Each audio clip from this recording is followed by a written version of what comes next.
नमो हरिहन्ताणं नमो सिद्धाणं नमो आयरीयाणं नमो वज्रायाणं नमो लोये सवसाहुनं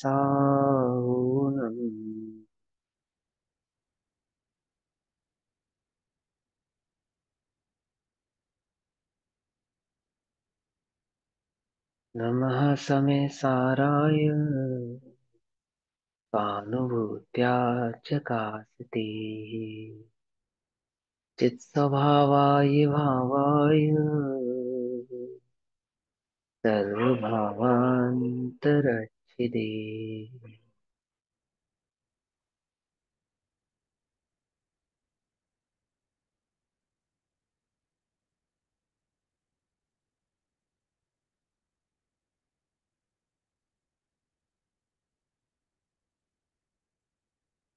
हमारी दोपहर कालीन कक्षा का विषय चल रहा है श्री समय सारजी ग्रंथ। श्री समय सारजी का स्वाध्याय हम सभी आचार्य अमृतचंद्र देव द्वारा रचित आत्मख्याति टीका के माध्यम से कर रहे हैं। आत्मख्याति टीका सर्वश्रुत ज्ञान अधिकार, पेज नंबर 515, कलश नंबर 215। अभिभाव चला 10 गाथाओं का, गाथा नंबर 256 से 265 तक, कि कलई कलई की है, उसी प्रकार दीवार दीवार की है। ऐसे ही कलई और दीवार के बीच में निमित्त नैमित्तिक संबंध तो है, परंतु कर्ता कर्म संबंध आदि नहीं है। वैसे ही ज्ञान ज्ञान में है। ज्ञान का कार्य मात्र जानना है, जाननहार है। ज्ञान ही आत्मा है, आत्मा ही ज्ञान है। ज्ञान आत्मा में भेद नहीं है और ज्ञान ज्ञेय का कोई संबंध नहीं है। व्यवहार से आत्मा ज्ञेय को जानता है अथवा आत्मा स्वयं को जानता है, ऐसा कहा जाता है। और ज्ञान मात्र ज्ञान है, जाननहारमय है, अन्य कुछ भी नहीं है। इस भाव को आचार्य देव ने स्पष्ट किया। अब इन 10 गाथाओं के स्पष्टीकरण को एक छंद के माध्यम से आचार्य अमृतचंद्र देव काव्य के रूप में कहते हैं। 215 नंबर का कलश। 215 नंबर का कलश पढ़ के अगर किसी को ऐसी भूल हो जाए कि ज्ञान ज्ञेय को जानता ही नहीं है, अथवा ज्ञान और ज्ञेय के बीच में जो जानने का संबंध है वह झूठा है, व्यवहार है अर्थात झूठा है, तो आचार्य देव उसको समझाने के लिए ये कलश कह रहे हैं कि देखो झूठा किस अपेक्षा से कहना, कि वो दोनों एक नहीं होते, एक रूप नहीं होते, एक दूसरे का कार्य नहीं करते, एक दूसरे में कोई छेड़छाड़ नहीं करते। ठीक है ना। और ऐसा उनका कर्तव्य है ऐसा भी नहीं है, वो स्वभाव ही ऐसा है, सहज स्वभाव भाव है। उसकी स्पष्टि करने के लिए बात कही है। क्या कहते हैं? कलश नंबर 215, सरस्वती ज्ञान अधिकार। शुद्ध द्रव्य निरूपणार्पितमतेस्तत्त्वम् तमुत्पश्यतो नैकद्रव्यगतं चकास्ति किमपि द्रव्यांतरं जातु चित्। द्रव्यांतरण अर्थात द्रव्य से द्रव्यांतर नहीं हो रहा। ज्ञानं ज्ञेयमवैति यत्तु तदयम् शुद्धस्वभावोदया किं द्रव्यान्तरचुम्बनाकुलधिया तत्वाचयन्ते जनाः। शुद्ध द्रव्य निरूपण अर्पित मते तत्वम समुत्पश्यतः, अर्थात जिसने शुद्ध द्रव्य के निरूपण में शुद्ध द्रव्य निरूपण अर्पित मते निरूपण में मते अर्थात मति को अर्पित किया है, अर्थात बुद्धि को लगाया है। ठीक है ना। अर्पित मते तत्वम समुत्पश्यतः, अर्थात जो तत्व का अनुभव करता है उस पुरुष को, जिसने अपनी बुद्धि को सच्चे तत्वों में समझने में, सच्चे तत्व के स्वरूप को जानने में लगाया है, अर्पित किया है। और उस तत्व को समझ के वह उस तत्व के जो सारभूत भाव है उस आत्म भाव का अनुभव करता है। एक द्रव्यगतम किमपि द्रव्य अंतर्जात चित्त न चकास्ति, अर्थात एक द्रव्य के भीतर कोई भी अन्य द्रव्य रहता हुआ कदापि भासित नहीं होता। जो द्रव्य के स्वभाव को भली प्रकार से जानता है, जिसने द्रव्य को भली प्रकार से अनुभव किया है, ऐसे उस पुरुष को एक द्रव्य के भीतर कोई अन्य द्रव्य भासित नहीं होता, है ना। तो कैसे भिन्न ही भासित होते हैं, तो द्रव्य भिन्न ही भासित होते हैं, कदापि भासित नहीं होता। यतु यत तु ज्ञानम ज्ञेयम अवैति तत् अयम शुद्ध स्वभाव उदय। ये ज्ञान को जानता है, ये ज्ञान को जानता है, वह तो ज्ञान के शुद्ध स्वभाव का उदय है। ये ज्ञान अर्थात ज्ञ ज्ञान की सच, जानता है। ज्ञान ज्ञ ज्ञान ज्ञ को, हाँ ज्ञान ज्ञ को जानता है, ज्ञान ज्ञ को जानता है, यह तो ज्ञान के शुद्ध स्वभाव का उदय है। अर्थात शुद्ध ज्ञान का स्वभाव है, ज्ञान का शुद्ध स्वच्छत्व स्वभाव है कि वह ज्ञों को जाने। स्वभावता कर्तव्य भूत नहीं, स्वभाव भूत है ये, जो झलकते हैं ना उसमें ऐसा। जन, जबकि ऐसा है, तब फिर लोग द्रव्य अंतर चुंबना आकुलध्य, ज्ञान को अन्य द्रव्य के साथ स्पर्श होने की मान्यता से आकुल बुद्धि वाले होते हुए, दुखी होते हुए, आकुल माने दुखी होते हुए, व्याकुल होते हुए, समझे ना। क्या आकुलता हो रही है उनको, कि ज्ञान अन्य को, है ना। उनकी उनकी बुद्धि कैसे आकुलित हो रही है कि ज्ञान जब, वो उनको क्या लगता है कि ज्ञान जब अन्य द्रव्य को जानता है, अर्थात जानने में अन्य द्रव्य का और ज्ञान का स्पर्श हो रहा है, स्पर्श हो रहा है ना।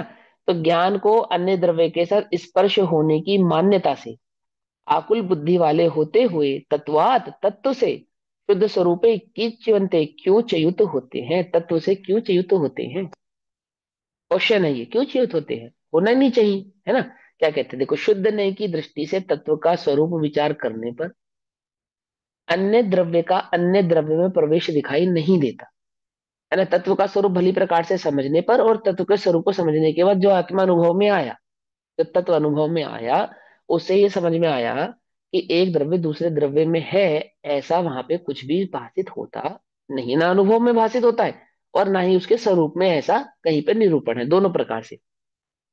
ज्ञान में अन्य द्रव्य प्रतिभाषित होते हैं, तो यह ज्ञान की स्वच्छता का स्वभाव है।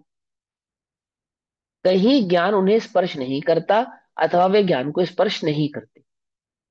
ऐसा होने पर भी ज्ञान में अन्य द्रव्यों का प्रतिभास देखकर यह लोग ऐसा मानते हुए कि ज्ञान स्वरूप से च्युत होते हैं। क्या मतलब, ज्ञेय की ओर दृष्टि करते हुए, वे लोग ज्ञेय की ओर दृष्टि करते हुए अपने सहज ज्ञान स्वभाव से भिन्न होते हैं, अलग होते हैं, च्युत होते, स्खलित होते हैं कि ज्ञान को पर ज्ञेयों के साथ परमार्थ संबंध है। परमार्थ संबंध है मतलब एकत्व का संबंध है, स्वभावगत संबंध है। समझ में आई बात, परमार्थ का मतलब क्या होता है, अभेद संबंध है। समझ में आई बात, नहीं समझ में आई? एक है ज्ञान और ये एक है, ऐसा संबंध उन्हें भाषित होता है। मानो उन्हें ऐसा भाषित हो रहा है, वे ज्ञान नहीं ज्ञेय को ही जान रहे हो और ज्ञेय नहीं मात्र ज्ञान को ही जान रहे हो, मतलब ज्ञान और ज्ञेय में भिन्नता, भेद को वे परिलक्षित कर पाते नहीं है, समझ पाते नहीं। तो क्लियर ज्ञान नहीं को, हुई ये वाली लाइन। हाँ समझाएंगे, कोई बात नहीं, भी समझाएंगे। ज्ञान को परज्ञेय के साथ परमार्थ संबंध है ना। यह उनका अज्ञान है। उन पर करुणा करते करके आचार्य देव कहते हैं कि ये लोग तत्व से क्यों च्युत हो रहे हैं, तत्व के स्वभाव को क्यों समझ नहीं पा रहे हैं, तत्व के स्वभाव का विचार क्यों नहीं कर रहे हैं। हम इन पर बड़ी करुणा आती है। क्या करुणा आती है, कि वह जो ज्ञान, जिस ज्ञान में ये झलक रहे हैं, वहां ज्ञान और ज्ञ की भिन्नता को क्यों समझ नहीं पाते हैं। उन्हें ऐसा क्यों लगता है कि ज्ञान और ज्ञ एक ही है। आत्मा में झलकने वाला जो ज्ञ भाव है, वह ज्ञान भाव और वो जो ज्ञ पदार्थ है जो आत्मा में झलके, समझना ध्यान से, वो जो झलक रहा है ना, जिसका प्रतिबिंब, वो ज्ञ पदार्थ, पर्टिकुलर वो ज्ञ पदार्थ इस ज्ञान भाव से अत्यंत भिन्न है। क्यों क्यों समझ में नहीं आता उन्हें, क्या गड़बड़ होती है उनकी। गड़बड़ ये हो रही है कि उनकी दृष्टि ज्ञान स्वभाव पे तो है नहीं, अपितु ज्ञान में झलकने वाला जो ज्ञ है ना, ज्ञ, उस ज्ञ भाव मात्र पर है। अब देखो, समझाते फिर से, एक और चीज समझाते तरीके से। दो उदाहरण देता हूँ। पहला उदाहरण समझो। आप दर्पण खरीदने जाते हो बाजार में, तो क्या देखते हो। दर्पण खरीदने जाते हो बाजार में, खरीदते हो ना शीशा, तो क्या देखते हो, दर्पण। शीशा देखते हो या चेहरा देखते हो। चेहरा। ध्यान से समझो, चेहरा शीशा देखते हो या देखेंगे, शीशा देखते उसकी हो, स्वच्छता देखेंगे, उसमें है चेहरा ना। झलक। तो देखते क्या हो, चेहरा देखते हो, शीशा देखते हो? चेहरा देखते हैं। शीशा देखते हैं। दोनों देखते हैं। शीशा देखते हैं कि देख इसमें साफ देख दिखाई दे रहा है या नहीं। तो देख, और शीशा साफ दिखाई दे रहा है, नहीं दे रही, उस शीशे में क्या देखते हो? चेहरा। अपने कि मुंह को बिल्ड। देखते हो चेहरा, और निर्णय करते हो शीशे का। ठीक है। शीशे का। कुछ बात समझ में ही बात नहीं? हम्म। शीशे में देखते हो चेहरा, और निर्णय करते हो शीशे का, चेहरे का निर्णय नहीं करते। निर्णय तो शीशे में देख कर किसका करते हो? शीशे का निर्णय करते हो। दिखाई उसमें चेहरा दे रहा है कि भैया आपने शीशे में क्या देखा, कि हमने शीशे में शीशा देखा। ऐसा कोई बोलता है? लेकिन अंतर में सभी को यह बात प्रतिभाषित है कि शीशा जो खरीदने आया है, वो शीशे में मात्र शीशे को देख रहा है, चेहरे को नहीं देख रहा। कुछ बात समझ में ही नहीं है? देखते तो सभी चेहरा ही है, लेकिन अब घर ले आए शीशा खरीदने के बाद, अब घर ले आए शीशा लगा दिया, अब क्या देखते हैं? अब शीशा देखते हैं, चेहरा देखते हैं? क्या समझ? जब खरीदने गए थे, जब शीशा देख रहे थे, अब घर ले आए हो, अब चेहरा देखते हो, एक बात है ना। और क्या कहते हो, जिसको जिस चेहरे पे कुछ लगा हो, जा शीशा देख, क्या कहते हो? क्या कहते हो? जा शीशा देख। शीशा देखते हो, चेहरा देखते हो? कहते हो शीशा देख, और देखते हो चेहरा। कुछ बात समझ में आई या नहीं समझ में आई? ऐसे आचार्य देव कह रहे हैं कि तुम्हें इतनी सी बात समझ में नहीं आ रही, कि जब हम तुम्हें दर्पण का निर्णय करा रहे हैं, तो तुम दर्पण को देखो, गेय को क्यों देखते हो? जब हम तुम्हें दर्पण का निर्णय कराते हैं, तो तुम दर्पण को नहीं देख रहे हो, तुम गेय को देख रहे हो। हमें तो बड़ा करुणा आ रही है तुम पे। ओहो, तुम्हें दर्पण दिखाई नहीं दे रहा? यहाँ तो मैं ही दिखाई दे रहा हूँ, यहाँ तो दर्पण दिखाई नहीं दे रहा। अरे दर्पण में ही तू दिखाई दे रहा है, जिसमें तू दिखाई दे रहा है ना, वो दर्पण ही है। कुछ बात नहीं? ऐसे ही आचार्य देव कह रहे हैं कि जो आकुलित बुद्धि वाले हैं, वो ज्ञान और ज्ञेय की भिन्नता को समझ नहीं पा रहे हैं। वो देखते ज्ञेय को है, दिखता तो ज्ञेय ज्ञान में ही है ना, दिखता तो ज्ञेय ज्ञान में ही है ना, उस ज्ञान का तो निर्णय कर नहीं पाते। और ज्ञान और ज्ञेय दोनों को एक मानकर दृष्टि सदैव ज्ञेय पे ही रखते हैं, ज्ञान को समझ भाव को समझते नहीं। उनको क्या लगता है, वह ज्ञान और ज्ञेय की भिन्नता भिन्नता भिन्नता, उन दो द्रव्यों की भिन्नता का निर्णय नहीं कर पाते हैं। समझ में ही बात नहीं? समझ में? मात्र ज्ञेय को ही देखते हैं, ज्ञेय को ही ज्ञान समझते हैं। ज्ञान भिन्न है, ज्ञेय भिन्न है, ऐसा उन्हें निर्णय होता नहीं। ठीक? देखो, दर्पण के समक्ष में खड़ा होऊंगा तो मेरा चेहरा दिखाएगा। कैसे दिखाएगा? जैसा है बिल्कुल वैसा दिखाएगा। अब जब मैं दर्पण के साइड से सामने से हट जाऊंगा, तब मेरा चेहरा हट गया ना उसमें, अब दिखाई देगा? नहीं दिखाई देगा। अब मैं दोबारा दर्पण में झांकू तो मेरा चेहरा नहीं दिखाई देगा ना। कोई बात समझ में नहीं? मैं साइड हुआ तो दर्पण से मेरा चेहरा नहीं नजर आएगा। अब मैं दोबारा दर्पण में देखो कि मेरा चेहरा हटा या नहीं हटा, तो क्या दिखाई देगा? हटेगा या नहीं हटेगा?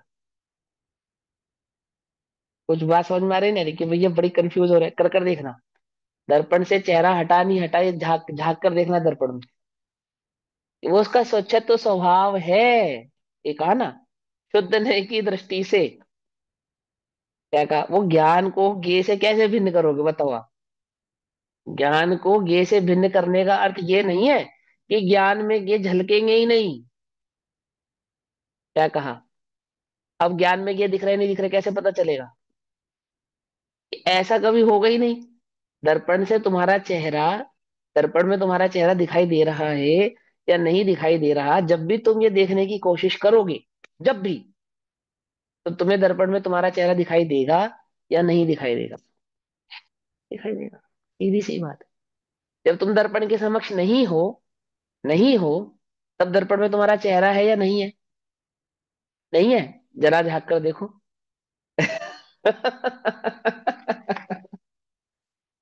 समझो। यही एक क्वेश्चन है, है जैसे ना? गे भी तो ज्ञान के ही हाँ, बने हुए हैं ना, जैसे हम कहते हैं कि गे ज्ञान के हैं। अभी रुक जाओ, अभी रुक जाओ, अभी रुक जाओ। ये ज्ञान के बने हुए हैं, आज इसको वो अच्छे बात से क्लियर बिल्कुल करना, अलग है। ये और हाँ ज्ञान। बिल्कुल अलग है वो बात। हाँ, पहले ये समझो कि ज्ञान में ज्ञेय नहीं दिखेंगे, ज्ञान का ज्ञेय का संबंध नहीं है। इसका मतलब ये नहीं है कि ज्ञान में ज्ञेय झलकेंगे नहीं, ये संबंध नहीं है उनका। संबंध समझो पहले, जो बात समझा रहे हैं पहले वो समझो। कि अब ज्ञान दर्पण में मेरा चेहरा है या नहीं है, जब भी ये देखने के लिए दर्पण के समक्ष जाओगे, जब भी जाओगे, तो वहां दर्पण में अपना चेहरा पाओगे या नहीं पाओगे? पाओगे ना, पक्की बात है ना। ऐसे ही ज्ञान और ज्ञ के संबंध में, ज्ञान में ज्ञ नहीं है, जब भी ऐसा देखने की कोशिश करोगे, जब भी कोशिश करोगे, तब तब तुम्हें वहां पे ज्ञ ही दिखाई देंगे, ज्ञान दिखाई नहीं देगा, नहीं दिखाई देगा। अब एक दूसरी ट्रिक करना, दर्पण के सामने जाके खड़े हो जाओ और दर्पण को देखो, चेहरे को मत देखो। तब तुम्हें अपना चेहरा दिखाई नहीं देगा, मात्र दर्पण ही दिखाई देगा। सामने खड़े होकर भी, दर्पण के सामने खड़े होकर भी मात्र दर्पण ही दिखाई देगा, चेहरा दिखाई नहीं देगा। देख लेना करके, पक्की बात।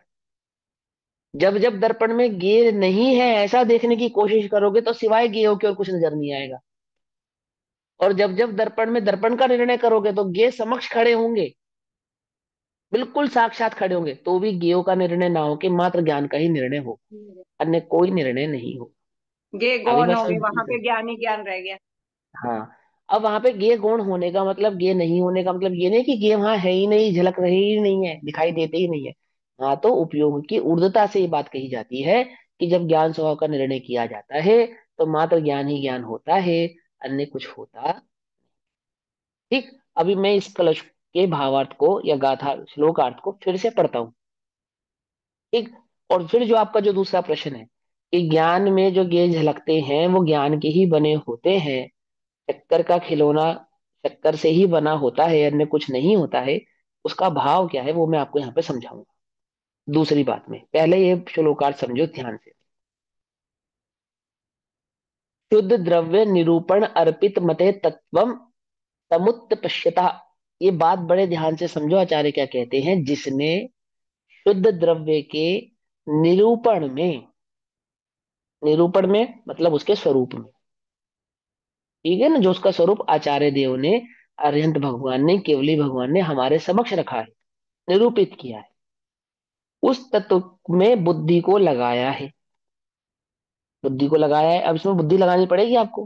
बुद्धि को लगाया मतलब समझ रहे हो ना, अपने उपयोग को सूक्ष्म करके, बुद्धि को शार्प करके, प्रज्ञा छेनी को पैनी करके लगाया है। पैनी है ना, इसमें समझ में है ना बात। अभी हमने इसे दर्पण के समझ, कि हमें सिर्फ दर्पण का निर्णय करना हो तो चेहरा झलकता होगा तो भी चेहरा दिखाई नहीं देगा, मात्र दर्पण दिखाई देगा। जब दर्पण का मात्र निर्णय हमें करना होता है तब, तो थोड़ा उपयोग को वहां सूक्ष्म करना पड़ता है ना, करना पड़ता है, नहीं करना पड़ता, बुद्धि थोड़ी लगानी पड़ती है ना। अब वो एक बाजार में चित्र आता है ध्यान के नाम पे, तो वो चित्र को, फोटो को देखो तो सिवाय डिजाइन के उसमें कुछ नहीं होता, लेकिन थोड़ी एकाग्रता से देखो, वो थोड़ा फोकस करके देखो, तो उसमें एक आकृति उभरती हुई नजर आती है, भगवान की या नमोकार मंत्र की, अन्य अन्य किसी की एक आकृति उभरती हुई दिखाई देती है। अब एक बार भी जिसने उस आकृति का निर्णय कर लिया, अब उसे दूसरी बार ज्यादा फोकस करने की जरूरत नहीं होती, एकदम तुरंत दिखाई देती है। पर पहली बार देखने पर तो पसीना छूट जाता भैया, क्या है ना।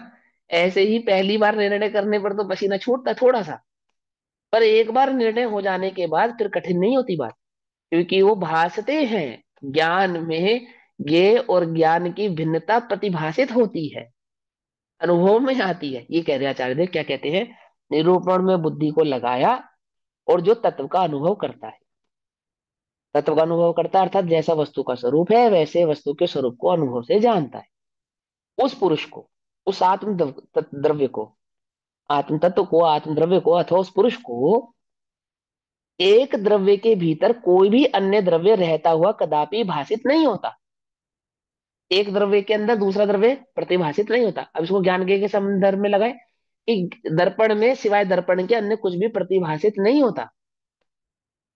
जब वो दर्पण का निर्णय कर रहा होगा, दर्पण की दृष्टि कर रहा होगा, दर्पण की ओर उपयोग होगा, उन्मुख होगा, तब उसे गे प्रतिभाषित वहां पे नहीं होंगे। प्रतिभाषित होंगे या नहीं होंगे, बोलो प्रतिभाषित नहीं होंगे का मतलब ये नहीं कि वहां गे नहीं होंगे। ये तो है, पर वो ज्ञान में लगा हाँ, हुआ। वह लेकिन उसका उपयोग वहां है, वहां उसको अन्य द्रव्य प्रतिभाषित नहीं, प्रतिभाषित नहीं होते, अर्थात एक द्रव्य में दूसरे द्रव्य मिले हुए हैं, अथवा दो द्रव्य एक रूप हैं, अथवा एक द्रव्य और दूसरे द्रव्य का कर्ता कर्म संबंध है, ऐसा वहां उसे प्रतिभाषित नहीं होता। जैसे हम शीशे ठीक को है ना। देखते हैं, अपने चेहरे को भी हम्म। देखते हैं और पीछे से और भी चित्र आ रहे होते हैं, पर उनको बंद हाँ, करके हम अपना चेहरा ही देखते हैं। चेहरा देखते हैं। ऐसे ही जब दर्पण का निर्णय करेंगे तो समक्ष हम भी खड़े होंगे, तब भी हम अपना चेहरा होते हुए भी उसको नहीं देखेंगे, सिर्फ दर्पण को ही मात्र देखेंगे, है ना। लेकिन इसका मतलब ये तो नहीं कि वहां ये है ही नहीं, ये खत्म हो गए, चले गए, गायब हो गए, ऐसा तो कुछ नहीं है। वो तो वैसे के वैसे ही वहां पे मौजूद है। लेकिन यहाँ पे उपयोग की बात है, यहाँ वस्तु स्वरूप के निर्णय की बात है ना। अब क्या कहते हैं, एक द्रव्य के अंदर रहता हुआ दूसरा कोई अन्य द्रव्य नजर नहीं आता, दिखाई नहीं देता, अर्थात अनुभव में नहीं आता। ऐसा नहीं आएगा कि आत्मा का अनुभव करने गए और पुद्गल का अनुभव हो रहा है, ऐसा नहीं हो। क्योंकि दो नहीं है ना वहां पे, दो, एक भिन्न है, अन्य भिन्न है। तो वहां भिन्न होने पर जिसका निर्णय करने जाते हैं, सिवाय उसके अन्य कुछ दिखाई देता नहीं।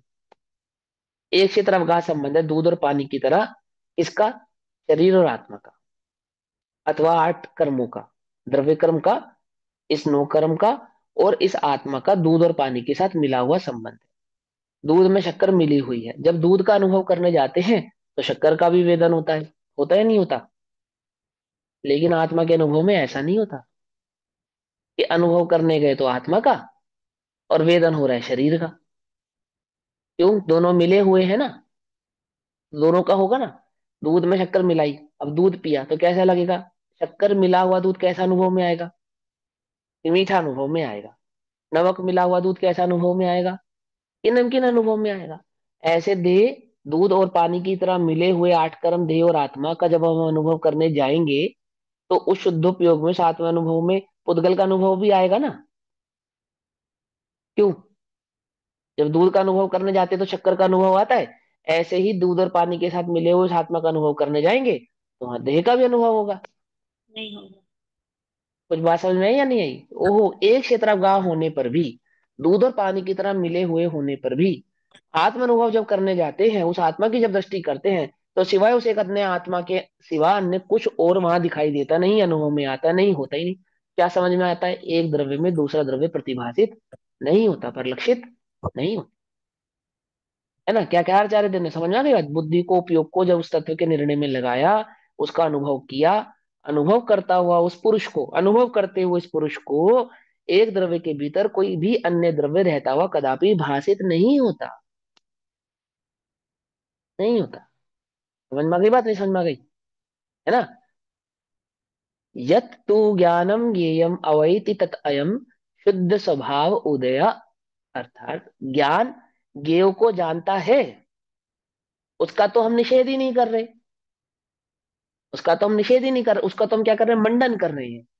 क्या मंडन कर रहे हैं, क्या क्या क्या कहकर उसको स्थापित कर रहे हैं कि ज्ञान ज्ञेय को जानता है, वह तो यह ज्ञान के शुद्ध स्वभाव का उदय है। ओहो, ये तो ज्ञान का शुद्ध स्वभाव है, शुद्ध स्वभाव, अशुद्ध नहीं, अशुद्ध स्वभाव नहीं।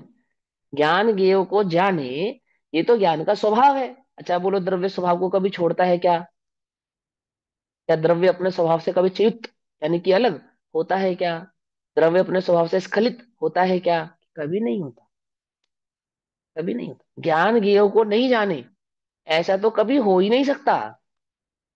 फिर तो जब वो जब द्रव्य ही तुम नहीं उस दर, रहेगा। है ना, जब जब उस दर्पण में तुम ये सिद्धि करने जाओगे कि मैं उसमें हूं या नहीं, जब जब तुम जाओगे ये देखने, तुम्हें तुम दिखाई दोगे ही दोगे। क्यों, क्योंकि इसका कभी निषेध नहीं होता।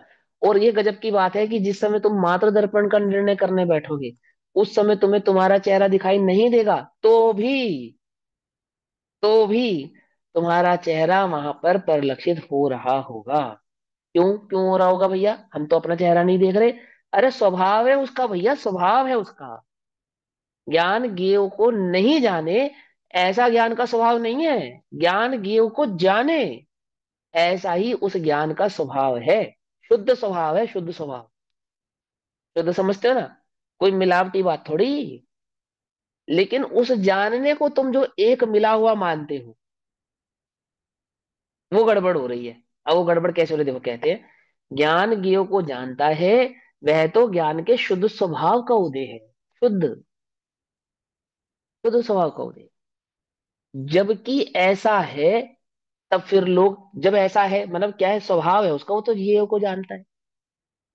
क्या क्या देखो, तुम ये निर्णय करने गए कि दर्पण में मैं हूं या नहीं, ये देखने गए। और जैसे ही तुमने देखने की कोशिश की, तुम्हें कौन दिखाई दिया? मैं दिखाई दिया। मैं मतलब मैं अपने आप को देखने जाता हूं, तुम दिखाई दिए। तो तुम किस निर्णय पे पहुंचे? तुम इस निर्णय पे तो नहीं पहुंचे कि ये दर्पण का स्वभाव है।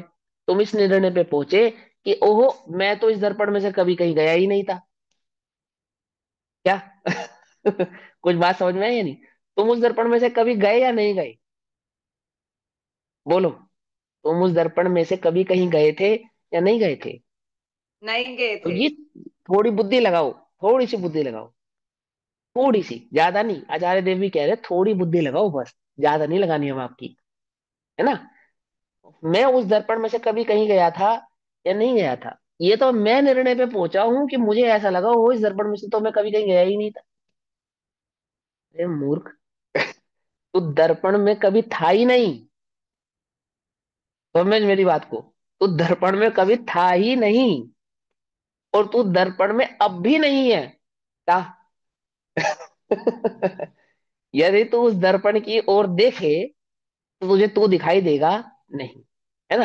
क्या समझ में आता है कि उस दर्पण में तू कभी था ही नहीं, तू दर्पण में दिख रहा है, ये तो उस दर्पण का स्वभाव है। ये तो स्वभाव है कि तू उसमें दिखाई दे रहा है, वो बात भिन्न है, वो बात अलग है। लेकिन हमें ये समझ में नहीं आ रही कि तू इस निर्णय पे तो पहुंचा नहीं कि इसका स्वभाव है कि मुझे झलकाता है। तो इस निर्णय पे पहुंचा कि मैं इस दर्पण में से कभी गया नहीं था। कुछ बात समझ में आई या नहीं? कुछ गड़बड़ समझ में आ रही है या नहीं आ रही है?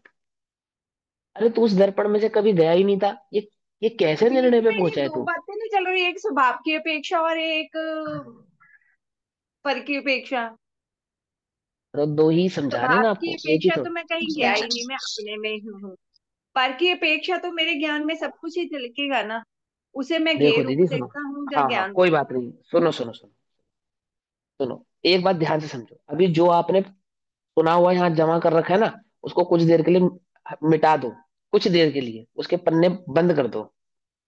अभी मैं जो समझा रहा हूँ ना, कुछ देर के लिए सिर्फ उसको समझो। तो आपको ज्ञान में गे का जो आपको बार बार उठ रहा है ना, वो कहाँ विकल्प उठ रहा है, किस लिए उठ रहा है, वो मुझे समझ में आ रहा है। लेकिन पहले जो मैं समझाना चाहता हूँ, एक बार उसको ध्यान से समझने की कोशिश करो। उसका भी निर्णय हो जाएगा जहां पे आपकी कहानी अटकी हुई है। ठीक। अब देखो, आपने कहा कि यहाँ पे तो दो बातें चल रही है। हाँ, दो चल रही है ना, आचार्य देव दो ही तो कह रहे हैं। एक तो बात कह रहे हैं स्वभाव की, और फिर साथ में दूसरी बात कह रहे हैं कि तू उस स्वभाव का तो निर्णय करता नहीं है, तो क्या समझ के बैठा है, उसकी बात भी आचार्य देव यहाँ पे कर रहे हैं। देखो, दो बातें कहते हैं। ज्ञान ज्ञो को जानता है, वह तो ज्ञान के शुद्ध स्वभाव का उदय। एक बात हो गई ना। यहाँ तो स्वभाव की एक बात कह दी। अब दूसरी बात कहेंगे आचार्य देव, क्या कहते हैं, जबकि ऐसा है तब फिर लोग। स्वभाव तो कैसा है कि ज्ञान ज्ञेय को जाने, स्वभाव तो ऐसा है। लेकिन उसके बावजूद क्या गड़बड़ करते हो आपकी, ज्ञान को अन्य द्रव्य के साथ स्पर्श होने की मान्यता से। ज्ञान को अन्य द्रव्य के साथ स्पर्श होने की मान्यता से। ये स्पर्श होने की मान्यता क्या है? ये क्या है ये स्पर्श होने की मान्यता? ये स्पर्श होने की मान्यता ये है कि आपने ये निर्णय किया। जो मैं उदाहरण दे रहा हूँ, इस उदाहरण से उस ज्ञान को, स्पर्शता को, अन्य द्रव्य के साथ स्पर्शता की मान्यता को समझेंगे हम। क्या निर्णय किया हमने? देखो, हमने ये निर्णय किया कि जब जब मैंने दर्पण में स्वयं को देखा तो मैंने अपने को पाया। ठीक। और फिर मैं जब दर्पण के आगे से हटा, तो मुझे ये विकल्प उठा कि अब दर्पण में मैं हूं या नहीं। क्या विकल्प उठा? दर्पण में मैं हूं या नहीं, ये क्वेश्चन उठा मुझे। ये देखने के लिए कि मैं दर्पण में हूं या नहीं, मैंने दर्पण में फिर झांका। तो मुझे क्या मिला? मैं मिला। तो मैंने क्या निर्णय किया? मैंने ये निर्णय किया कि अहो, उस दर्पण में से तो मैं कभी कहीं गया ही नहीं, मैं तो हमेशा वहीं रहता हूं। अब सवाल ये है, क्या दर्पण में मैं हमेशा रहता हूं? सवाल ये है कि देखो भाई, दर्पण में तू कभी रहता, दर्पण में जब भी नहीं था जब तू दर्पण में स्वयं को देख रहा था। तू दर्पण में तब भी नहीं था, और तू दर्पण में अब भी नहीं है। दर्पण में लेकिन मैं दिखाई तो दे रहा था। दिखाई दे रहा है, ये तो दर्पण का स्वभाव है। और तू ये निर्णय कर रहा है कि मैं दर्पण में हूं। कुछ बात समझ में आई या नहीं आई? गड़बड़ समझ में आ रही क्या हो रही है? स्वभाव तो है कि दर्पण तुझे झलकाए, उस झलकाने वाले स्वभाव से तूने निर्णय किया कि मैं दर्पण में हूं। ऐसे ही ज्ञान का स्वभाव तो है कि वो ज्ञेय को दिखाए, झलकाए, और निर्णय पे ये पहुंचे कि ज्ञेय ज्ञान में है। कुछ बात समझ में आई या नहीं? दर्पण में जो झलका ज्ञान में उसको उसने मान लिया कि मैं यही हूँ। मैं यही हूं, हाँ। मैं तो यहां से कभी गया ही नहीं। ऐसे ही इसने क्या निर्णय कर लिया कि ज्ञान में जो ज्ञेय झलकते हैं वो ज्ञेय कभी ज्ञान में से जाते ही नहीं, वे तो ज्ञान में सदैव बने ही रहते हैं, बने ही रहते हैं। उसकी रुचि अब आचार्य, रुचि है, वो उसको देखने के लिए बार बार आता है कि मैं हूँ उसको। हाँ हूं या नहीं हूं। अब उसी चीज को आचार्य देव यहाँ पे क्या समझा रहे हैं, ध्यान से समझो। कि आचार्य देव कहते हैं कि दर्पण में कुछ नहीं है, कलई में मात्र क्या है, कलई है। ऐसे ज्ञान में मात्र क्या है, ज्ञान है, अन्य कुछ वहां पे नहीं है। झलकता है ये उसका स्वभाव है, तुम उसके झलकने वाले स्वभाव से क्या चक्का खाते हो कि वहां गे है, ऐसे निर्णय पे पहुंचते हो, ऐसे नतीजे पर पहुंचते हो। आचार्य कहते हैं इस नतीजे पे जो तुम पहुंचे हो ये मिथ्या नतीजा है, हमें समझ में क्यों नहीं आ रही तुम्हारी ये बात। आचार्य कहते हैं, हमें तुम्हारी ये बात समझ में नहीं आ रही, क्या कर रहे हो तुम गड़बड़। ज्ञान ज्ञेय को झलकाए ये तो उसका स्वभाव है, ज्ञान ज्ञेय को झलकाए ये तो उसका स्वभाव है, और तुमने निर्णय किया कि ये ज्ञान में मौजूद है। कुछ अंतर समझ बस में आया या ज्ञान नहीं आया? ज्ञान ही है, बस यहाँ पर तो सिर्फ ज्ञान ज्ञान ही है। है ना? ज्ञान में क्या नहीं है, बोले ज्ञान में ज्ञेय नहीं है, ज्ञान में ज्ञेय झलकते हैं, ज्ञान में ज्ञेय होते होते नहीं। तुम ज्ञान का निर्णय करने जाओगे तो वहां तुम्हें ज्ञेय प्राप्त होंगे नहीं, ज्ञेय दिखाई देंगे नहीं। कुछ बात समझ में आई है? जब तुम दर्पण मात्र देखने के लिए खड़े होगे, समक्ष सामने बिल्कुल एकदम खड़े होंगे और निर्णय दर्पण का करने में खड़े होगे, तब तुम्हें सिवाय दर्पण के अन्य कुछ वहां पे नजर आने वाला नहीं। ऐसे उस ज्ञान में सिवाय उस ज्ञान के अन्य कुछ भी निर्णय में आने वाला नहीं। लेकिन इसका मतलब ये नहीं कि उस समय उसने अपने स्वभाव को छोड़ दिया है। इसका मतलब ये नहीं कि उस समय दर्पण में कुछ और झलक रही नहीं रहा है। इसका मतलब ये नहीं कि दर्पण में से ये नदा रद हो चुके हैं, गायब हो चुके हैं, ऐसा नहीं है। क्योंकि स्वभाव तो सदैव विद्यमान होने के कारण ये तो सदैव ही खड़े रहेंगे, मौजूद रहेंगे, झलकते रहेंगे। पर निर्णय करने पर यह प्राप्त होगा कि ये वहां पे नहीं है, ये वहां पे मौजूद नहीं है। ठीक। भैया हाँ, देखो क्या कहते हैं, हाँ इसी को क्या कहती है कि जानना देखना। हाँ हाँ, बोलो बोलो, इसको जानना देखना नहीं कहते, लेकिन हाँ बताओ, अभी बताओ। भैया आप एक और एग्जांपल देने वाले थे ना, वो और दो, थोड़ा क्लियर करो। हाँ हाँ दूंगा, उदाहरण दूंगा, पहले ये बात पूरी करूंगा ना, दूसरा उदाहरण देकर फिर उस बात को भी समझाऊंगा। दर्पण का समझ में आया? देखो, जबकि ऐसा है तब फिर लोग ज्ञान को अन्य द्रव्य के साथ स्पर्श होने की मान्यता से आकुल बुद्धि वाले होते हुए, अब ये अन्य द्रव्य के साथ ज्ञान की स्पर्श की मान्यता से दुखी हो गए। क्या दुखी हो गए कि ज्ञान में आमुक वस्तु झलकी, तो आमुक वस्तु के झलकने से ज्ञान कैसा हो गया, उस वस्तुमय हो गया। जैसे आंख ने गंदगी को देखा और आकुलित हो गए कि आंख क्या हो गई, दूषित हो गई। पकड़ में ही नहीं बता, अरे अरे हमने ये क्या देख लिया। अब हमने देख लिया ना, बस, अब हमने देख लिया, इसलिए हम दुखी हैं। क्या निर्णय किया, क्योंकि मैंने आमुक ज्ञेय को जान लिया इसलिए मेरा ज्ञान दुखी है। बौद्धों की मान्यता, बौद्ध ये मानते हैं ज्ञान के दुख का कारण क्या है, जीव के दुख का कारण क्या है, बोले ज्ञान। ज्ञान इस जीव के दुख का कारण है। बोले कैसे? अगर तुम्हें ये बात ना पता चले कि तुम्हारी फैक्ट्री में आग लग गई तो तुम्हें दुख होगा? बोलो, कोई दुख ही नहीं होगा। इससे क्या निर्णय पे पहुंचे हम, इससे हम इस निर्णय पे पहुंचे कि यदि ज्ञान में ये नहीं होते तो ज्ञान भी दुखी नहीं होता। ये निर्णय पे हम पहुंचे। फैक्ट्री में आग लगी थी 2 घंटे पहले, तो तुम्हें 2 घंटे पहले दुख हुआ? बोले नहीं हुआ। तुम्हें कब पता चली फैक्ट्री में आग लगी है? बोले 2 घंटे बाद। तो दुख कब हुआ? बोले 2 घंटे बाद। तो जब तुम्हारे ज्ञान में ये बात आई तब दुख हुआ ना, उससे पहले तो नहीं हुआ। इससे क्या निर्णय, क्या नतीजा पहुंचे हम, इस नतीजे पे पहुंचे कि ज्ञेयों ने ज्ञान का चुंबन किया, अर्थात ज्ञान को दुखी किया। ठीक। और जैन धर्म ये कहता है, अरे मेरे भैया, फैक्ट्री में आग लगने से दुखी नहीं है वो, मेरी मेरी फैक्ट्री में आग लगी है इस बात से दुखी है वो। कुछ बात समझ में ही नहीं। अर्थात अज्ञान से दुखी है, मोह से दुखी। फैक्ट्री में आग लगे चाहे नहीं लगे, इस बात का ज्ञान उसको दुखी नहीं करता है। ये जो अंदर में एक मिथ्या मान्यता बैठी है, मोह बैठा है कि फैक्ट्री मेरी है और वह मेरे सुख का कारण है, मेरे दुख का कारण है, ये मान्यता इसे सुखी दुखी करती है। अंतर समझ में आ रहा है या नहीं आ रहा? बात का मतलब समझ में आ रहा है ना? ये क्या कहते हैं आचार्य देव कि हमें ये बात समझ में नहीं आती है। क्या समझ में नहीं आती है? कि जो ऐसी बुद्धि वाले जगत में है कि ना रहेंगे ये और ना होगा दुखी ज्ञान, जो ऐसी बुद्धि वाले जीव हैं वे बड़े ही, कैसे हैं, करुणा आती है उनपे, मूर्ख हैं क्या, कैसी बातें कर रहे हो। ज्ञेय ज्ञान को दुखी नहीं करता, अर्थात ज्ञेय ज्ञान का स्पर्श नहीं करता, अर्थात ज्ञान को प्रभावित नहीं करता, ज्ञान को आंदोलित नहीं करता, उद्वेलित नहीं करता, ज्ञान में कुछ नहीं करता। ज्ञान और ज्ञेय का संबंध, ज्ञान ज्ञेय संबंध मात्र है, जानने देखने भाव रूप संबंध होने पर भी वे ज्ञेय ज्ञान को किसी भी प्रकार से क्या नहीं करते, कलंकित नहीं करते, है ना, स्पर्धन स्पंदन नहीं करते, ज्ञान में कुछ नहीं करते वो, कुछ नहीं फर्क पड़ता।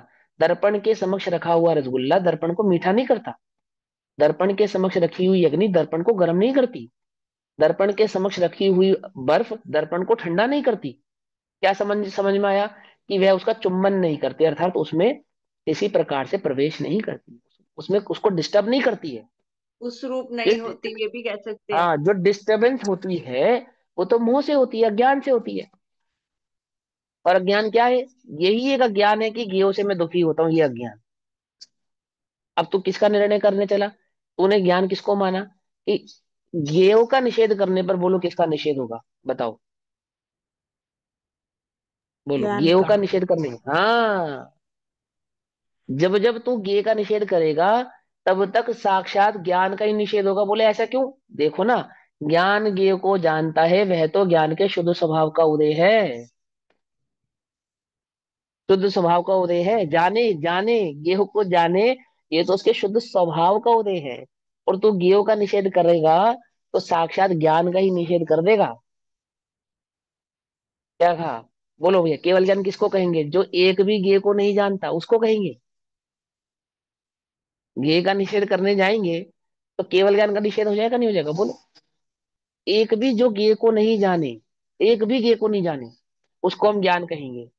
बोलो, कौन है वो ज्ञान जो एक भी गेय को ना जाने? कौन सा है वो ज्ञान? बोले ज्ञान नहीं है, जड़ है वो।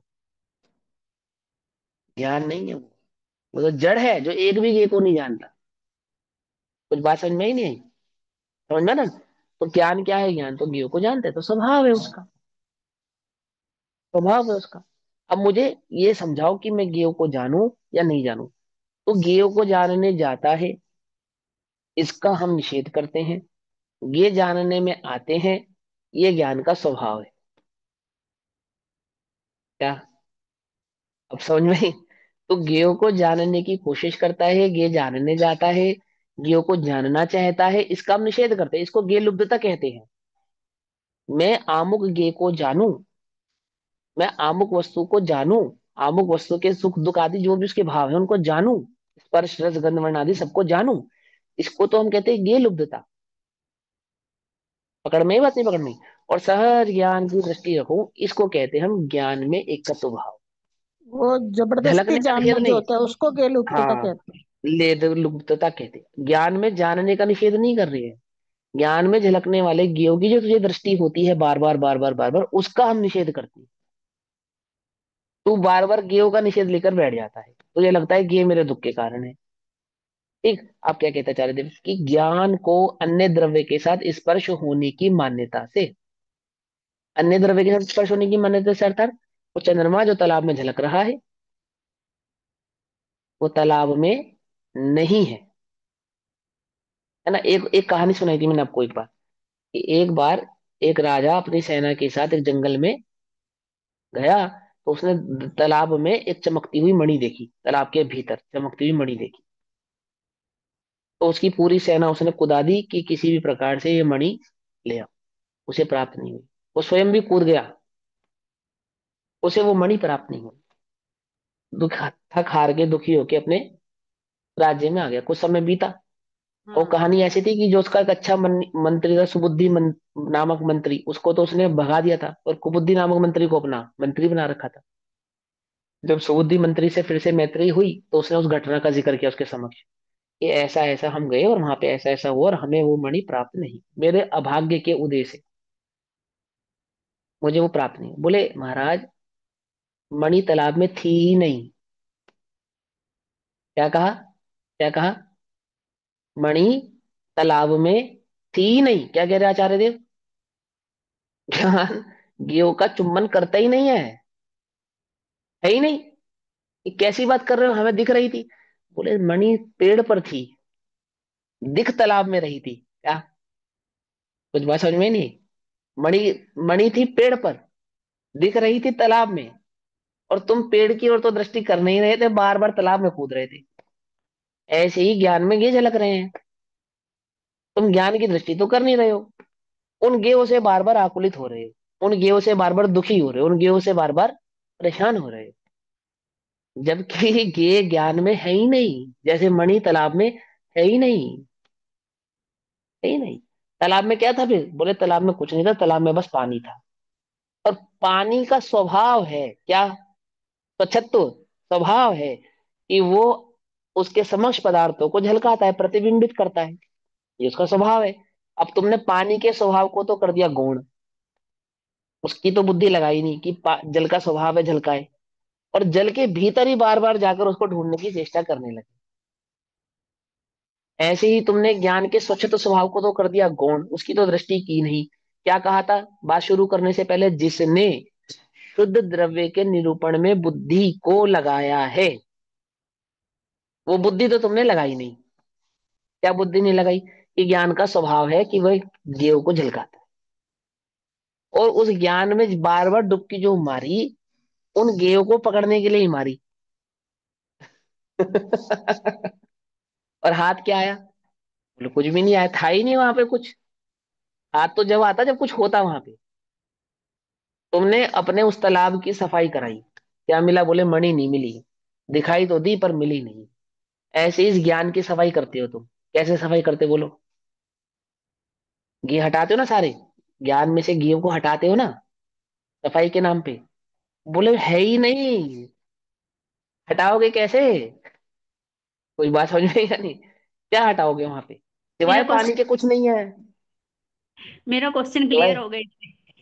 है ना, सिवाय हाँ। पानी के वहां कुछ है ही नहीं। ऐसे ही वहां ज्ञान में सिवाय ज्ञान के कुछ है ही नहीं। तुम कौन से ज्ञ को वहां से हटाने की कोशिश कर रहे हो?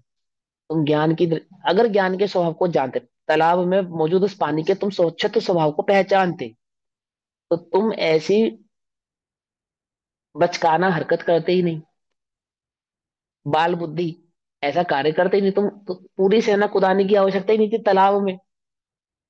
है ना? क्या कहते हैं? जिसने शुद्ध द्रव्य के निरूपण में बुद्धि को लगाया है, बुद्धि को लगाया है। क्या क्या लगाया उसने बुद्धि को? क्या समझ में आया उसको? ये समझ में आया है कि जो तत्व का अनुभव करता है उस पुरुष को एक द्रव्य के भीतर अन्य कोई द्रव्य रहता हुआ कदापि भासित नहीं होता। क्या? एक द्रव्य के भीतर अन्य द्रव्य रहता हुआ कदापि भासित नहीं होता। नहीं होता मतलब वह स्वभाव से ही स्वच्छत्व भाव को पहचानने वाले ये बात जानते हैं कि उस स्वच्छत्व ज्ञान स्वभाव में समस्त लोकालोक झलकने पर भी लोकालोक का कण मात्र भी उस ज्ञान में प्रवेश को पाता नहीं है। पाता नहीं है। सिवाय ज्ञान के अन्य कुछ होता ही नहीं है। समझ में आती? समझ में? तुम अनुभव किसका करते हो, तुम दृष्टि किसकी करते हो? अब देखो, अब इसमें जो गड़बड़ करते हैं हम भेद विज्ञान में, हम ज्ञान का निर्णय करने बैठे और हमें आमुक ज्ञेय प्राप्त हुआ। अरे ये तो ज्ञान से बना हुआ है। ये गड़बड़ हो गई। समझना ध्यान से, मेरी बात को ध्यान से समझना। हम आपको समझाने के लिए भले ही ऐसा कहते हैं कि जो गे हैं वो ज्ञान से बने हैं।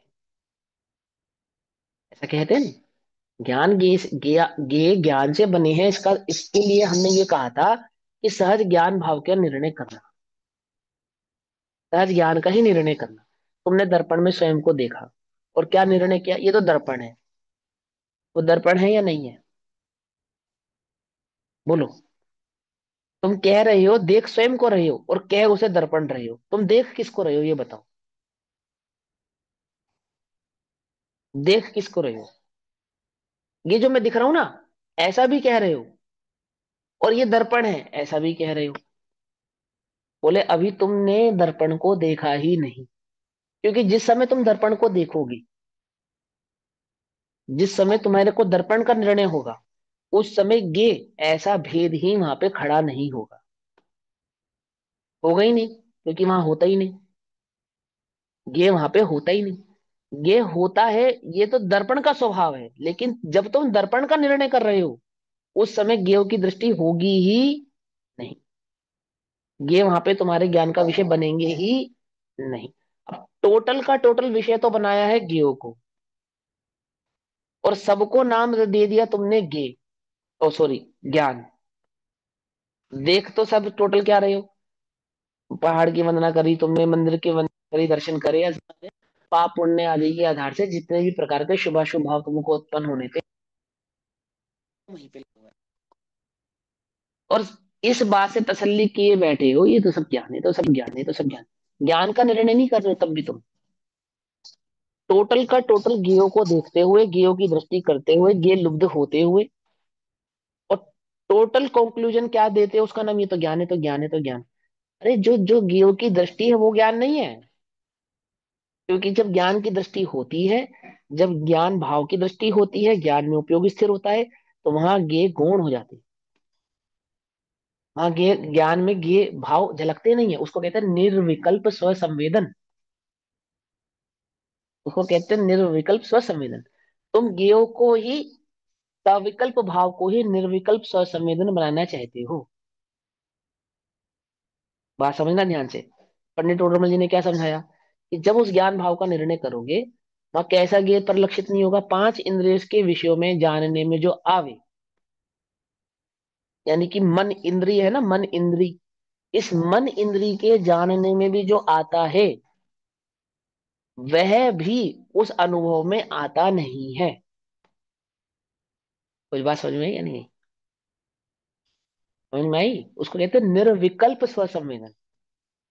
मन जिस जिन जिन जिन पदार्थों को जानता है ना, जानने में सक्षम है, वो सब विकल्पात्मक है। ये बात पक्की है कि मन के बिना आत्मानुभव में नहीं आएगा। वहां द्रव्य मन के बिना आत्मानुभव में नहीं आएगा, ये बात पक्की है। परंतु द्रव्य मन जिसको विषय बनाता है, वो विषय उस ज्ञान में झलकने वाला नहीं है, अनुभव में आने वाला नहीं। कुछ बात समझ में आई? अभी भी नहीं समझ में आई है? क्या कहा उसको? निर्विकल्प स्वसंवेदन। अब तुम निर्णय करने बैठे हो, कैसे निर्णय कर रहे हो? टोटल विकल्पात्मक विचारों को, ध्यान आने वाले ज्ञान में झलकने वाले सभी भावों को, ये है, ये ज्ञान है, ये ज्ञान है, ये ज्ञान है, ये ज्ञान। और ज्ञान का निर्णय कर नहीं रहे हो, ज्ञान की दृष्टि कर नहीं रहे हो, ज्ञान में उपयोग को लगा नहीं रहे हो। टोटल का टोटल फोकस ज्ञान के कार्य में लगा है, ज्ञान में नहीं लगा है। अंतर समझना ध्यान से। ज्ञान का कार्य क्या है? ज्ञान का कार्य क्या है? जाने, पर को जाने, स्वच्छत्व शक्ति के कारण स्वपर प्रकाशक रूप है। और वहां जो स्वभाव है उसकी तो तुम्हें खबर नहीं है। और जितने भी ज्ञेय झलक रहे हैं, सबको ज्ञान है, ज्ञान है, ज्ञान है, ज्ञान है, ज्ञान है, ज्ञान है, ज्ञान। पकड़ में ही बात? नहीं पकड़ में? हाँ जी। नहीं पकड़ में। शक्कर के खिलौने में शक्कर की तो दृष्टि कर ही कहाँ रही हो? देख खिलौना रहे हो, कह शक्कर रहे हो। देख तो खिलौना ही रहे हो ना, बस कह शक्कर रहे हो अपने मुंह से। लेकिन मात्र शक्कर देखोगे तो खिलौना दिखाई देगा? बोलो। शक्कर देखने पर खिलौना दिखाई देगा? नहीं दिखाई देगा। ज्ञान का निर्णय होने पर ये गे भी ज्ञान है ऐसा विकल्प ही नहीं होगा, क्योंकि वहां गे होता ही नहीं, गे दिखता ही नहीं, गे झलकता ही नहीं। गे ऐसा कोई भेद वहां पे खड़ा होता ही नहीं है, सिवाय उस ज्ञान के अन्य कुछ नहीं होता है। क्या कहा? कुछ समझ में? बात नहीं समझ में? मेरी ज्ञान पर्यायों में बस ज्ञान ही ज्ञान भरा, ज्ञानी के सहारे हो, अनुभूति में आए हो, मेरे गायक प्रभुवर तुम, बस एक सहारे हो। देख, वहां पे ज्ञान का निर्णय जब हम कर रहे हैं, ज्ञान मात्र को जब देख रहे हैं, ज्ञान मात्र का जब अनुभव कर रहे हैं, तो ये ऐसा कोई भाव वहां पे है ही नहीं। क्या हुआ? अनुभव करता हुआ वह पुरुष, वह आत्मा, एक द्रव्य में के भीतर कोई अन्य द्रव्य भी है ऐसा उसे भासित ही नहीं होता, है ही नहीं। कुछ बात समझ में है या नहीं? ठीक है, ठीक है ना। अब बस थोड़ा सा समझना है, ज्ञेयों का निषेध क्या नहीं करना, कि ज्ञेयों का निषेध करने पर ज्ञान का निषेध होता है। तो आत्मा ज्ञान प्रमाण है, ज्ञान ज्ञेय प्रमाण है, ज्ञेय लोकालोक प्रमाण है, इस विधि ज्ञान लोकालोक प्रमाण है। सीधी सी बात है। और ज्ञेय का अभाव हो जाने पर, अर्थात ज्ञेयों को मिटा देने पर, या ज्ञेय ज्ञेय झलके ही नहीं ज्ञान में, इस बात को अगर मुख्य करोगे तो क्या होगा? बोले ज्ञान का निषेध होगा। तो मैं क्या करूं? बोले ज्ञान की दृष्टि कर। फिर ज्ञेयों का क्या होगा? बोलो भैया, ज्ञेयों का क्या होगा? उस तत्व का अनुभव करने वाले पुरुष को एक द्रव्य में अन्य द्रव्य भाषित ही नहीं होता है, भाषित ही नहीं होता है। दर्पण मात्र की दृष्टि करने पर दर्पण में झलकने वाले पदार्थ भाषित ही नहीं होते हैं। हिमांशु भैया, क्या आज कहा? हमने जो हाँ, इतनी सारी बातें करी हैं, ये सारी हाँ। अनुभव गम्य है, मतलब अनुभव के समय की है, जहाँ मतलब कैसे इसको हम निर्णय अप्लाई कैसे ज्ञान, कर। पहले पहले ज्ञान भली प्रकार से वस्तु स्वरूप का निर्णय करता है, तब जाके अनुभव में आती है वो बात। अनुभव में, अनुभव गम्य तो है ही, ये बात तो पक्की है। और अनुभव के बिना उसका सही प्रकार से वह समझ में भी नहीं आती है। लेकिन अनुभव करने किसका जाएगा? पहले उसका निर्णय करेगा ना, जिसका वह अनुभव करने जा रहा है, जिसको, जिस आत्मा को वह अनुभव करना चाहता है, उस आत्मा का स्वरूप कैसा है, कैसा है वो आत्मा। जब जब तक उसका निर्णय ज्ञान भली प्रकार से नहीं कर लेगा, जिसको कहते हैं प्रमाण का विषय, भली प्रकार से उसको निर्णय नहीं कर लेगा, तो अनुभव में आने वाले किसी भी पदार्थ को आत्मा मान लेगा। अनुभव में आने वाली किसी भी भाव को या आत्मा का अनुभव ऐसा मान लेगा। ऐसे आत्म अनुभवी तो प्रमाण का निश्चय किए बिना आत्मा का अनुभव करने वाले जगत में सैकड़ों हैं। क्या कहा? उनके नाम के आगे लिखा है सिद्ध पुरुष, उनके नाम के समक्ष लिखा है अनुभवी, और जाने क्या क्या उपाधियों से वे युक्त हैं। भैया, आपने हाँ, बोला ब्रह्म कि ज्ञानी। जब हाँ, आपने बोला जब गेयों को देखता है तो उसको ज्ञान हाँ। कहता है, ये भी ज्ञान है, ये भी ज्ञान है। तो हम्म। अगर ऐसा नहीं होगा तो फिर हम्म। हम गेयों को बॉन्ड कैसे करेंगे? अनुभव के काल गेयो में को, गेयों को गेयो को ज्ञान बॉन्ड। का नाम देते देते, गेयो को ज्ञान का नाम देते देते कभी भी ज्ञान का निर्णय नहीं होता है। ये ज्ञान का निर्णय करने का तरीका नहीं है। फिर जहाँ पे जो हमारा ज्ञान है वो गेहूं में ही लगा हुआ है। हाँ, टोटल उपयोग, ये तो तुम्हारे को समझाने के लिए हमने समझाया था कि ज्ञान में जो भी झलकता है वो सब ज्ञान ही है। अब ज्ञान में ज्ञान झलकता है, ज्ञान में ज्ञेय झलकते हैं। अगर झलकने की अपेक्षा से हम बात करें, तो स्वपर प्रकाशक रूप होने से ज्ञान भी झलकता है, ज्ञेय भी झलकते हैं।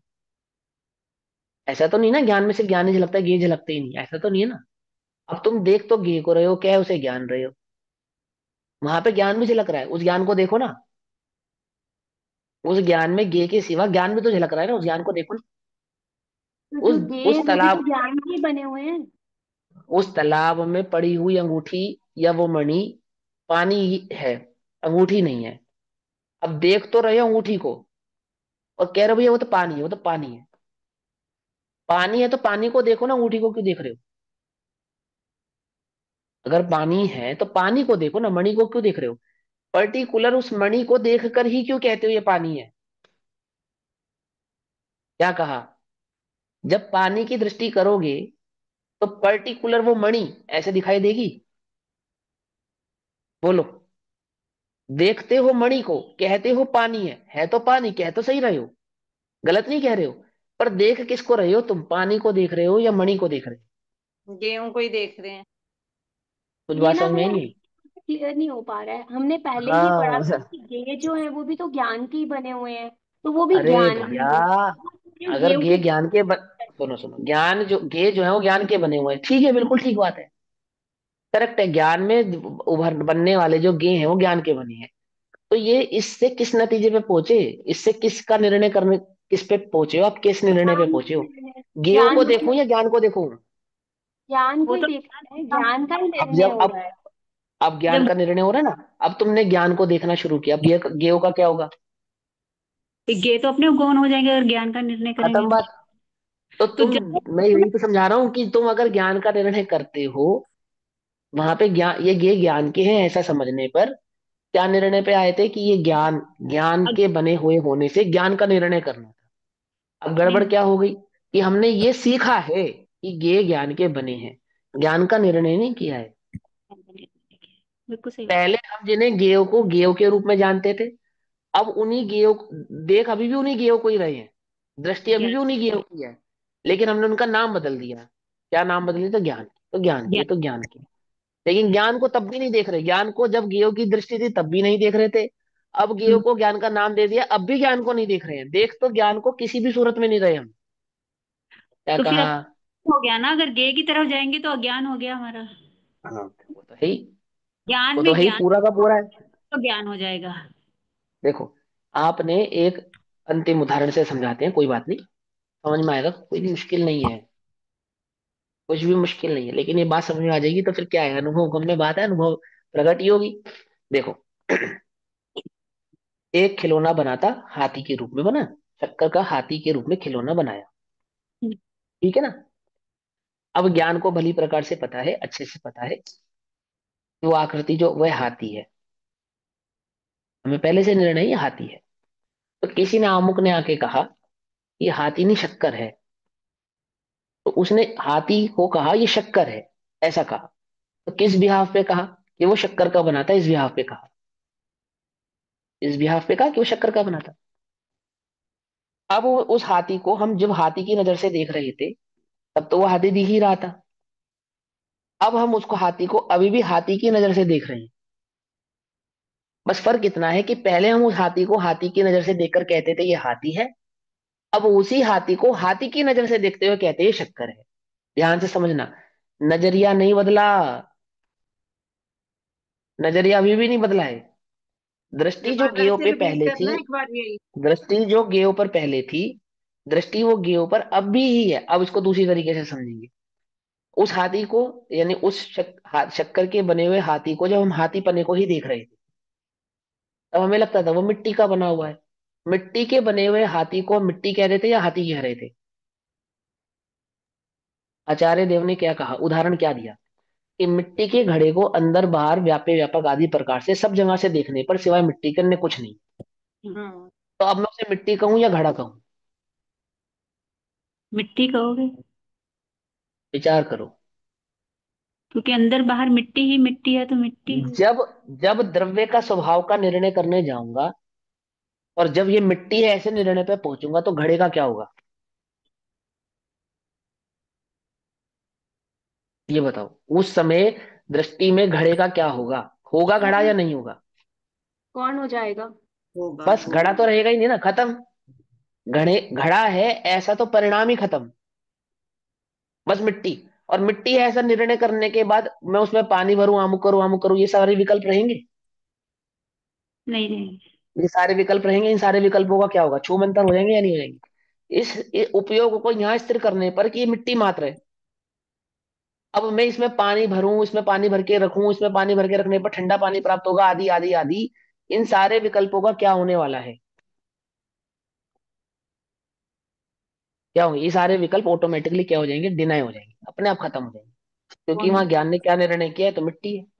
हम्म। लेकिन जब ज्ञान ये निर्णय करके बैठा है कि ये घड़ा है, अब तुम उस पर रोटी सेकने का विकल्प रखोगे? घड़े पे रोटी सेकते नहीं सेकते? घड़े पे नहीं सेकते, फिर किस पे सेकते हैं? तवे पे? मुझे लगा घड़े पे सेकते हैं। ये कैसी बात कर रहे हो? घड़ा पानी भरने के काम आएगा, घी रखने के काम आएगा, दूध रखने के काम आएगा, अमुक अमुक वस्तु रखने के काम आएगा। अब देखो, क्यों जब तक घड़ा झलकेगा ज्ञान में, तो घड़े संबंधी जितने विकल्प हो सकते हैं वो सब उस घड़े से संबंध में जुड़े रहेंगे। अब इधर आ जाओ। ये ज्ञान में झलकने वाले सभी ये मात्र ज्ञान के ही बने हैं, ये निर्णय कराया आचार्य ने। अब दृष्टि किसकी करनी थी?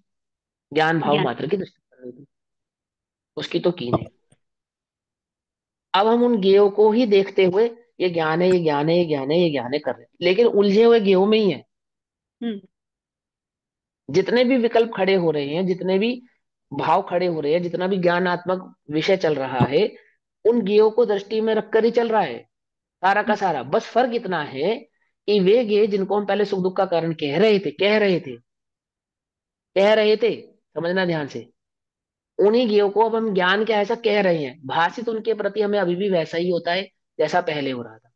अनुभव में वे ज्ञ हमें अभी भी ऐसे ही आते हैं जैसे पहले आते थे। वे तब भी हमारे सुख दुख के अनुभव में आते थे, अब भी हमें सुख दुख रूप से ही अनुभव में आते। बोले क्यों आ रहे हैं? बोले ज्ञान में झलकने वाले ये ज्ञान के बने हैं, ये समझाने के लिए हमने तुमको कहा था ज्ञान की दृष्टि कर, ज्ञों की दृष्टि मत कर। तो उन्हें ज्ञों से तो दृष्टि हटाई नहीं, और ये ज्ञ ज्ञान के हैं ऐसा एक नया काम और सीख लिया। कुछ बात समझ में आई? अभी भी समझ में नहीं आई? शिकारी क्लियर। आएगा, जाल बिछाएगा, दाना डालेगा, परंतु दाना खाना नहीं।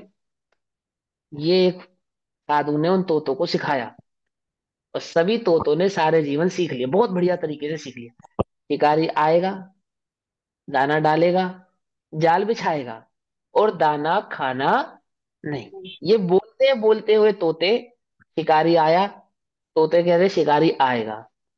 शिकारी ने दाना डाला, तोते कह रहे शिकारी दाना डालेगा। जाल बिछाएगा, शिकारी ने जाल बिछाया, तोते बोल रहे शिकारी जाल बिछाएगा। और जब ये कहा कि दाना खाना नहीं, तो ये बोलते हुए कि दाना खाना नहीं, दाना खाने चले गए। क्या? दाना खाने गए हैं कि क्या कहते हुए, दाना खाते हुए क्या कह रहे हैं? दाना खाना नहीं। कुछ बात समझ में आई या नहीं आई? ये ज्ञेय ज्ञान के बने हुए हैं ऐसा कहते कहते दृष्टि तो ज्ञेय पे ही रही, ज्ञान से तो, ज्ञान पे तो गई नहीं, ज्ञेय से तो हटी नहीं। क्या कहा? बस हमने एक चीज सीख ली, ये ज्ञेय ज्ञान के, ये ज्ञेय ज्ञान के, ये ज्ञेय ज्ञान, ये नहीं है इसका मतलब कि दृष्टि ज्ञेय पे ही बनी रहे।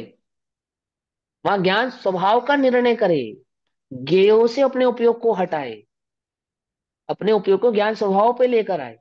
इस निर्णय के लिए ये बात कही थी। इसके लिए कही थी कि तू अगर इन बातों से दुखी है कि मेरे ज्ञान में अमुक अमुक विकल्प हैं, अमुक अमुक विचार हैं, अमुक अमुक पदार्थ झलकते हैं, मैं उनका क्या करूं? बोले सब ज्ञान है, कुछ नहीं है, ज्ञान का स्वच्छत स्वभाव है। तो ज्ञान का निर्णय कर। ये जब तू जल में जल का निर्णय करेगा तो मणि दिखाई नहीं देगी, मणि का निर्णय करेगा तो जल दिखाई नहीं देगा। देखता है मणि को, कहता है जल, ऐसा नहीं, ऐसा नहीं, ये इसके लिए नहीं कहा था तुझे कि वो जल है। अब वही बात समझ में, अभी भी समझ में नहीं आई? वो तो बिल्कुल स्वभाव है, क्लियर। सोचा तो स्वभाव है, तो झलकेंगे।